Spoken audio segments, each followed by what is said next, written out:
Usap-usapan ngayon mga ate at kuya na bisita ang Blackpink ngayong Kapaskuhan.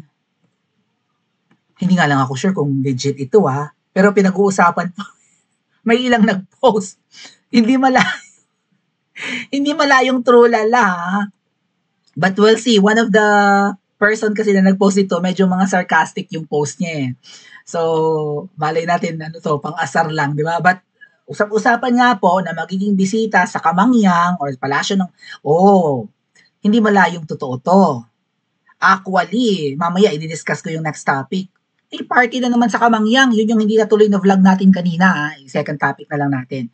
But mahilig nga po sa party, concert, kasiyahan, inuman, 'di ba? Sayawan, even formula race, lahat ng lavish lifestyle itong mag-asawa. So, right? Hindi malayong totoo ito. Kasi nung nag-birthday si Ngiwi, tandaan nyo, may bisita siyang banda. Anong banda nga yun? Puro lalaki.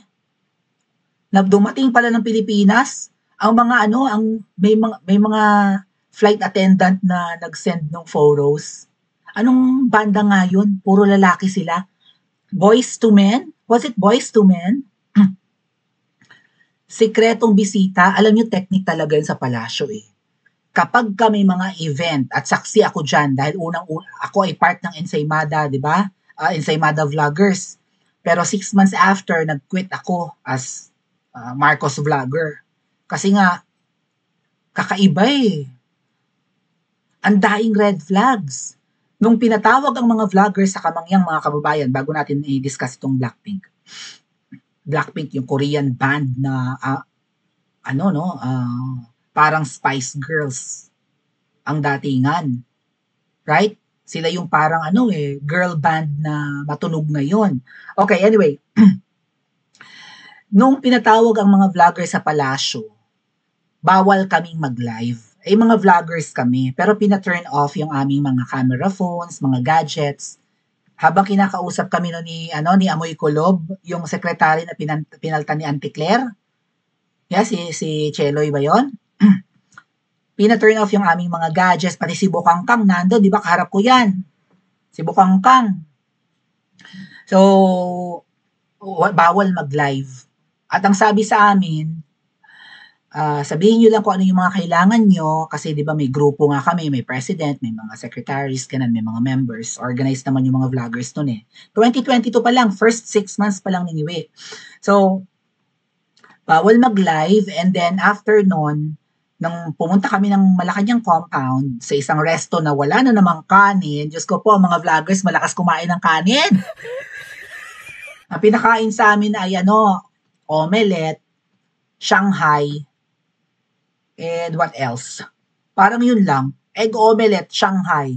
Tapos parang may mga drinks. Sabi, wala bang kanin? Request kaming mga social nga kasi ang mga yan. Ilit, di ba? Ilit yung mag-asawang ngagva. So yun ang hain sa amin. Sayang nabura yung Facebook ko eh. Di ba? Ilang account ko nabura? 3, 4 na nga. Nandun yung mga photos namin doon sa Kamangyang.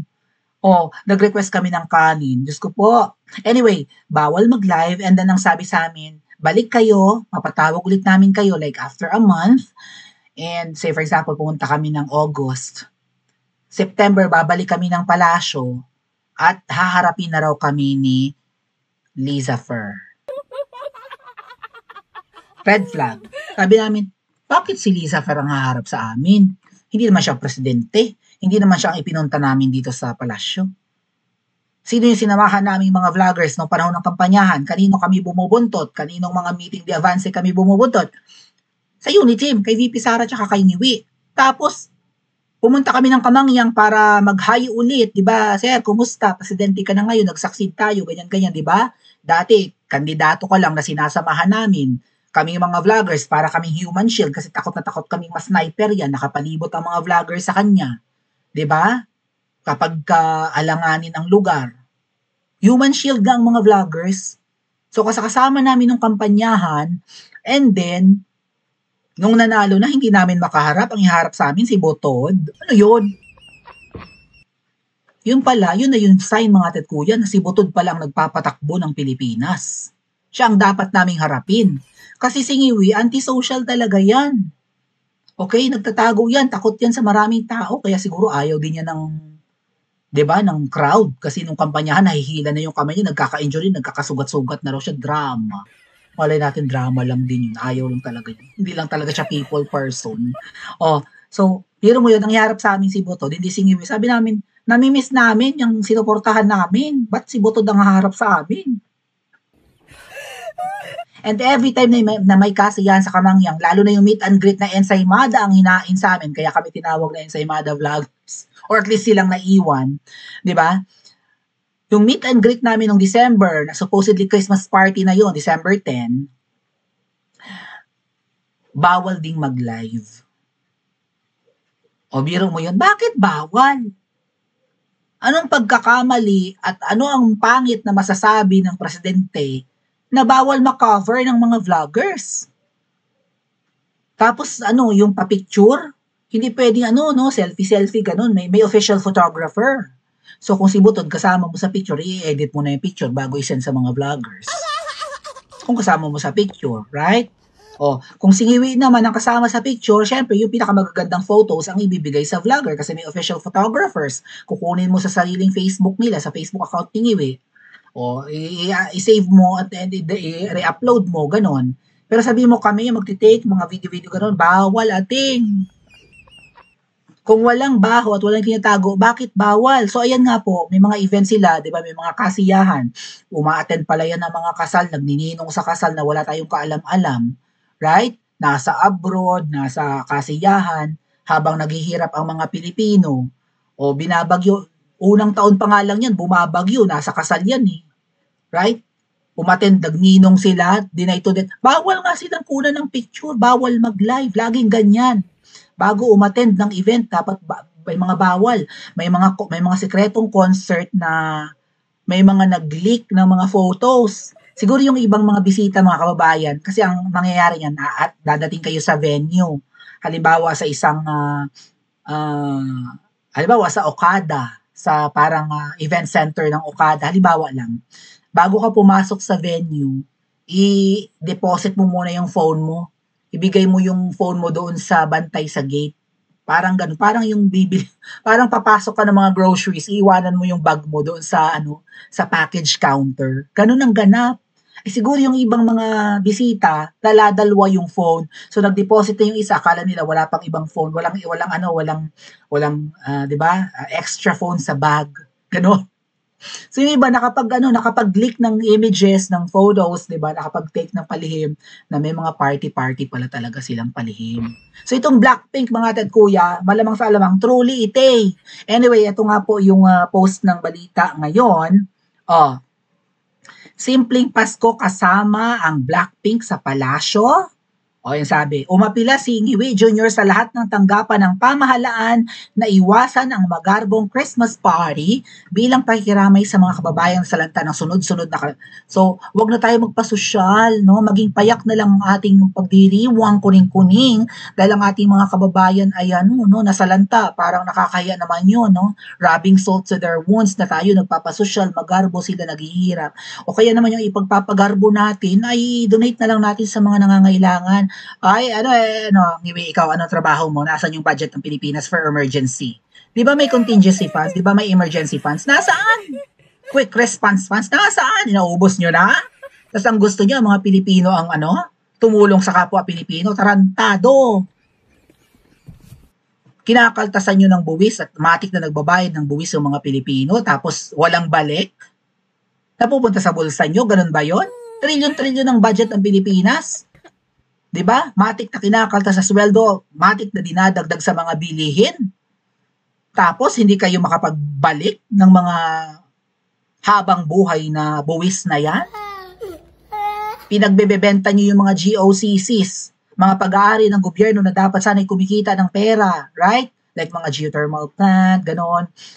Yung mga water concessionaires or whatever, electric cooperative or whatever, maybe mining, 'di ba? Mining properties ng bansa natin, government owned, pag-aari ng bansa natin na minahan, binenta sa mga kaibigang elite at mga oligarchs at billionaires, kasi kailangan daw ng pondo. Wala tayong kamali-mali kung ano-ano na yung mga pinagbebentang pag-aari ng gobyerno ng Pilipinas. Kulang na lang ibenta yung waterfalls or whatever. Right? Binenta, pandagdag daw sa budget, hindi naman ramdam ng Pilipino kung saan napunta yung pinagbentahan. Supposedly, mag-generate ng income yung mga negosyo ng Pilipinas na yon, na pag-aari ng gobyerno, right? Even yung mga pagkor na yan, parang ipaprivatize nga yan eh.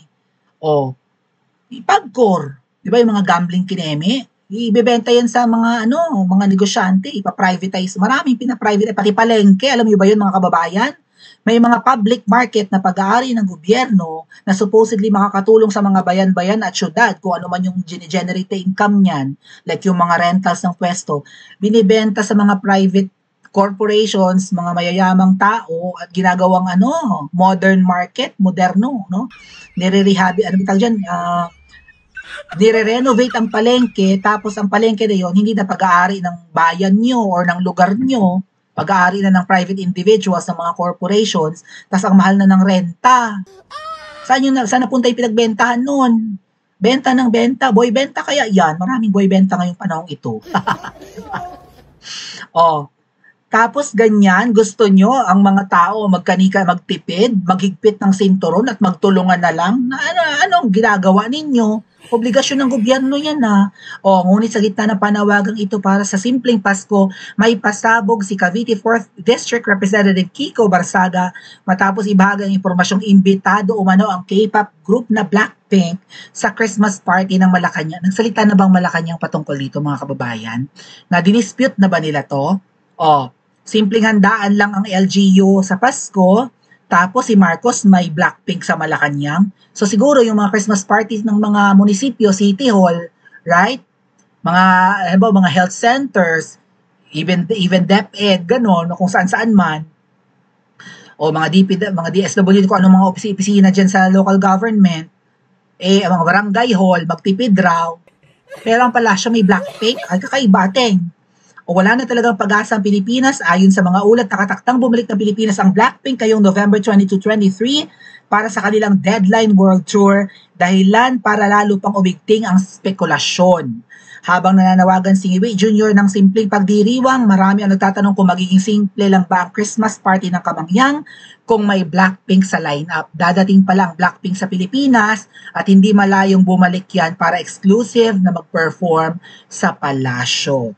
Usually po ang mga post ni Kiko Barsaga may lahok na sarcasm, not necessarily fake news pero ino-okray lang niya, but hindi nga po malayong mangyari na bumalik ang Blackpink pagdating ng Christmas or kung ano man ang available schedule nila during holiday seasons or December lalo na, para mag-perform privately for the staff and the royal family. Royal family ang poke ng ina.